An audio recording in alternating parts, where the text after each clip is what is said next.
mau bahas mobil keren nih, ya. Ini Nissan, tapi ini bukan Evalia. Ini adalah Nissan GT-R Nismo R35.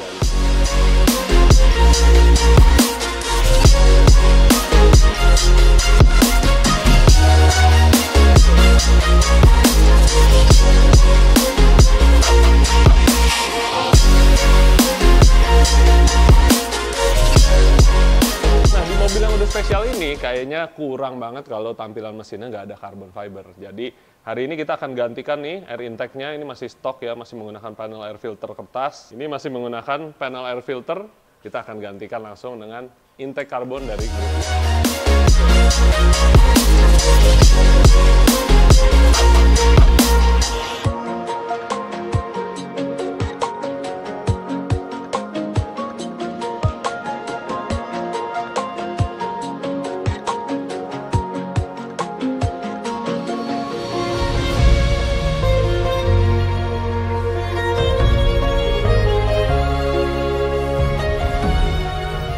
Guys, sekarang kita mau mencoba nih mobil Nismo yang udah kita modifikasi, kita ganti air intake-nya dengan Grupi M ya.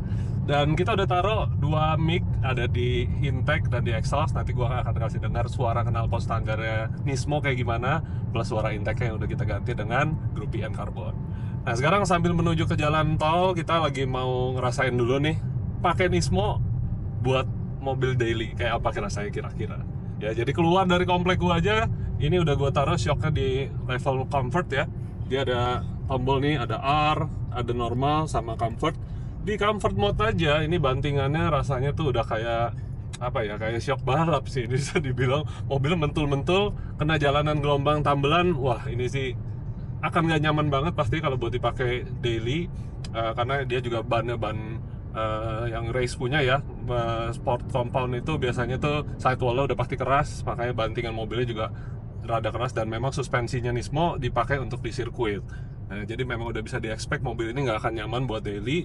Tapi surprisingly ternyata joknya enak ya. Yang gue rasakan ini karena joknya kan by Recaro, dan Recaro-nya ini Recaro yang bawaan pabrik, jadi dia ada yang namanya airbag. Terus udah gitu juga adjustment-nya ini by electric nih, jadi buat maju mundurnya masih manual, tapi untuk kita maju tilt gininya ini semua dari samping udah elektrik, jadi nggak usah pompa-pompa tangan lagi. Nah, surprisingly mobil ini ternyata suaranya oke banget ya, jadi nggak berisik ke kabin, maksud gue, tapi dari suara intake dan exhaustnya nggak berisik, cuman road noise-nya tembus semua nih, karena bannya kan pakai ban balap ya, jadi udah pasti bunyi bannya itu tuh tembus ke dalam kabinnya. Tapi suara knalpotnya ini sama sekali nggak ngedengung karena masih standar juga. Tapi katanya sih Nismo waktu di tol, waktu kita akan gaspol itu baru berasa tuh nanti bunyi gimana. Kita akan coba nanti setelah jalan bebas hambatan, kita coba gaspol. Dan feeling duduknya enak banget ya. Jadi posisinya tuh kita ada di bawah banget, kaki juga rasanya bisa lurus, dan kokpitnya ini yang luar biasa keren ya. Ini khas Jepang banget. Panel-panelnya sekarang udah ada dipadu dengan digital dikit, tapi yang paling keren adalah tulisan Nismo-nya di tengah. Ini nih yang nggak bisa didapat dari GT-R biasa. Dia mau beli tengahnya Nismo kayaknya nggak bisa deh kayak gitu. Dan infotainmentnya ini bisa dibilang sih sebenarnya udah ada dari tahun 2008-2009 ya. Dan di tahun-tahun segitu itu kita bisa lihat ini adalah digital ya, campuran antara digital dan analog ya. Paling nggak semua informasi yang kita butuhkan untuk ngebut di sirkuit ada semua di sini. Water temp, engine temp, boost pressure semua, dan ini bisa dibikin sampai 5 halaman, dan telemetri semuanya komplit nih di sini nih. Nah, yang ini yang paling keren ya. Jadi ada boost, temperatur, dan oil press. Tapi gua akan ngeliat yang ini dulu karena lebih banyak infonya nih. Oke, sekarang kita udah di jalan bebas hambatan ya. Kita coba nih. Tadi gua taruh yang paling kiri ini ke R, yang tengahnya sengaja gua nggak taruh paling kencang karena keras banget. Nah, sebelumnya kita akan matiin AC dulu. Kita coba yuk akselerasinya dari gigi 2. Oke.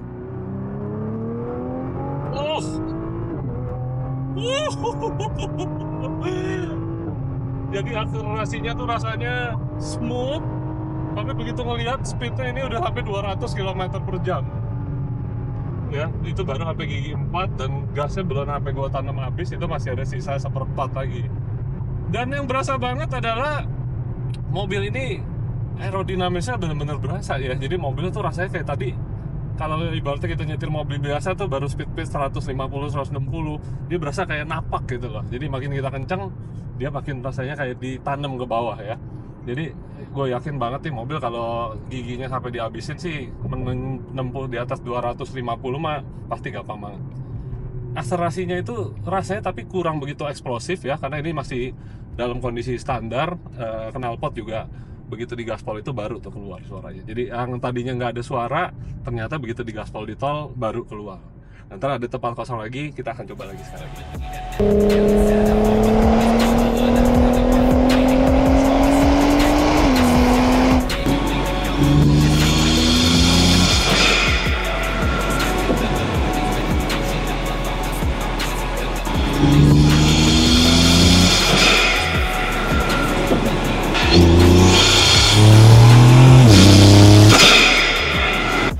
Nah, jadi sambil merasakan macet ya naik mobil ini, yang gue rasakan adalah gue stres. Kenapa stres? Karena ini mobil harganya bisa kebeli pabrik. Ya, jadi dari tadi banyak mobil motor yang rasanya mepet-mepet tuh, padahal kalau kayak biasa kita naik mobil lain itu biasa aja. Ini kalau ini gue rasanya stres banget sih naiknya. Dan juga untuk dibawa pelan-pelan ya, dia dual clutch-nya ini jujur aja sih tidak terlalu nyaman. Jadi kalau ke gas dikit nih, tuh rasanya kayak nyentak begitu. Tapi kalau di gasnya kurang, dia rasanya kayak agak ngeden gitu ya. Ya, tapi memang yang beli Nissan GT-R ini udah pasti petrolhead, udah pasti sukanya ngebut, jadi dia nggak peduli juga sih sebenarnya akan dipakai buat daily macet-macetan ya. Tapi mobil ini tuh minusnya itu adalah karena long wheelbase panjang, jadi agak susah juga buat kayak pergi-pergi ke tempat mall-mall yang rem parkirannya itu tajam, itu udah pasti akan nyangkut menurut gua. Jadi sebenarnya mobil ini kayaknya nggak cocok banget buat dipakai daily, bener-bener hanya untuk dipakai sirkuit atau dipakai untuk pergi-pergi morning run weekend aja. Oke, kita akan coba. Jadi waktu diturunin ternyata ada bunyi berbel dikit ya. Kita coba dari gigi 2 deh, biar nggak sayang mobilnya nih. Oke, kita akan coba tes akselerasi gaspol.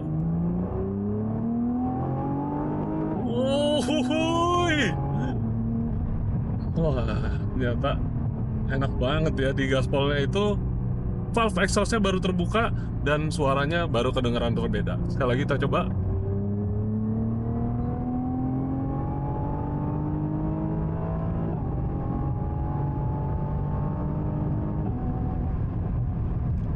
Brakesnya begitu gua tanem enak banget, bener-bener remnya ini mumpuni banget ya, memberhentikan mobil yang beratnya luar biasa berat ini. Kayaknya sih 2 ton ada nih ya mobil ini ya. Kita tesnya lagi, gaspol. Dan di sini gue lakukan rem. Tuh, kalian bisa lihat mobilnya langsung turun speednya dan tanpa mobilnya goyang-goyang, gecol-gecol. Enak banget ini pastinya buat dipakai di track.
Balik nih, sekarang kita kasih adem dulu mesinnya ya.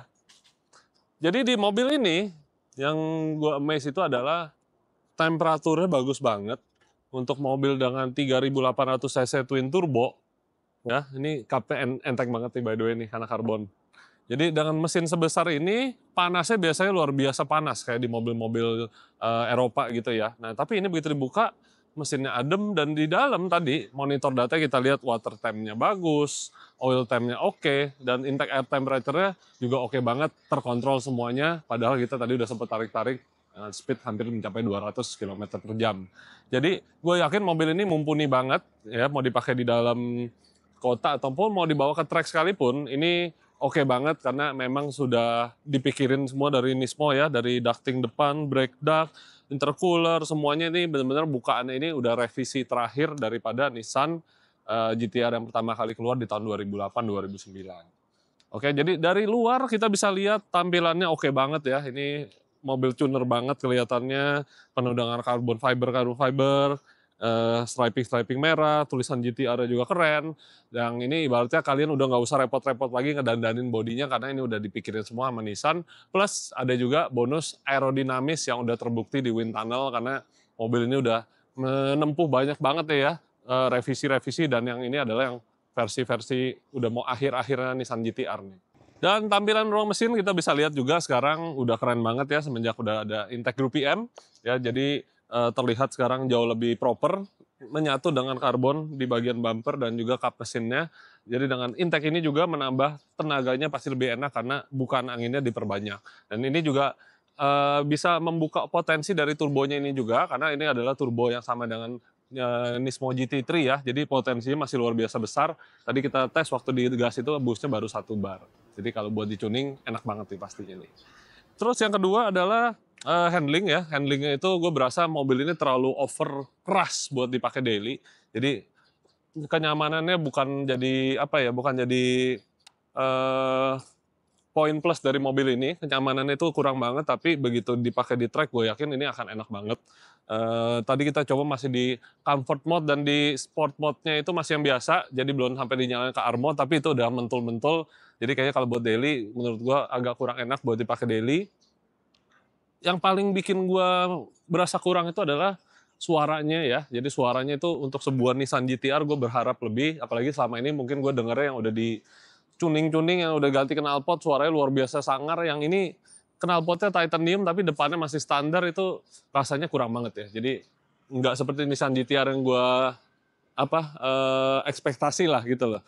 Dan juga untuk tenaganya gue berasa tadi jujur aja biasa aja ya. Untuk sekelas 600 horsepower di mobil ini gue tidak berasa karena tenaganya itu keluar di RPM tinggi, di RPM sekitar 5,5, 6.000, 7.000 itu baru keluar waktu kita shifting, baru ada hentakan. Tapi kalau dari RPM 2.000, 3.000 kita gas, lag-nya itu cukup berasa. Kayaknya karena ya turbonya lebih besar, ya namanya turbo lebih besar itu udah pasti lag akan lebih berasa. Jadi menurut gua di mobil ini bagian downpipe dan bagian tengahnya tuh harus ganti, dan juga ECU tuning kita kilik-kilik dikit biar lebih enak nih, udah wajib di mobil ini. Nah, poin yang lain yang menurut gua oke banget adalah pengeremannya ya. Jadi remnya kita bisa lihat depan belakang ini udah pakai karbon seramik. Jadi untuk memberhentikan mobil sebesar dan seberat ini tadi rasanya effortless banget. Dan juga tadi kita rasakan dari speed 200 kita rem, turunnya cepet banget. Dan aerodinamis juga oke banget mobil ini, tadi rasanya sampai lari 200 itu tidak ada rasa mentul-mentul atau gerak-gerak gimana, karena semua ini juga dari diffuser, dari wing belakang, dan juga dari bumper depan, semuanya udah diperhitungin banget sama Nismo. Nah jadi kesimpulannya, kalau kalian masih pingin banget mobil GDM ya, yang kenceng, sangar, keren, komplit pokoknya dengan karbon-karbon, menurut gua worth it banget buat punya mobil Nismo ini, karena ini selain limited juga ya, jadi udah kalian nggak usah repot-repot modifikasi yang terlalu aneh-aneh, udah pasti rare, udah pasti langka, dan juga harganya naik terus ya. Dari zaman 2008, Nissan GT-R itu yang harganya masih 2-3 M, sekarang sampai harga bekasnya aja sekarang 2009 udah 2 M-an. Jadi kayaknya jangan tunggu-tunggu lama-lama lagi, udah kalau ada uang langsung sikat yang Nismo ini aja, karena udah pasti harganya akan terbang terus.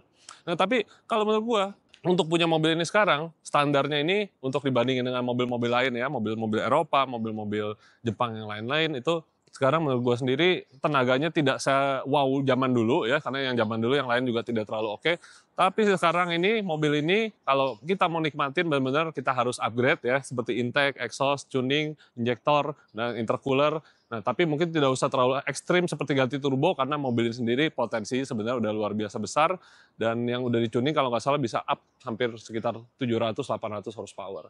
Jadi oke banget buat dipertimbangkan buat kalian yang punya mobil Nissan GT-R Nismo ini, yang mau lebih enak, yuk langsung aja ke workshop kita udah ada nih paket-paket untuk upgrade mobil ini. Oke, sampai sini dulu kalau gitu videonya. Akhirnya gue bisa mencoba nih versi ultimate dari Nissan GT-R ya, langsung cobanya yang Nismo nih ya.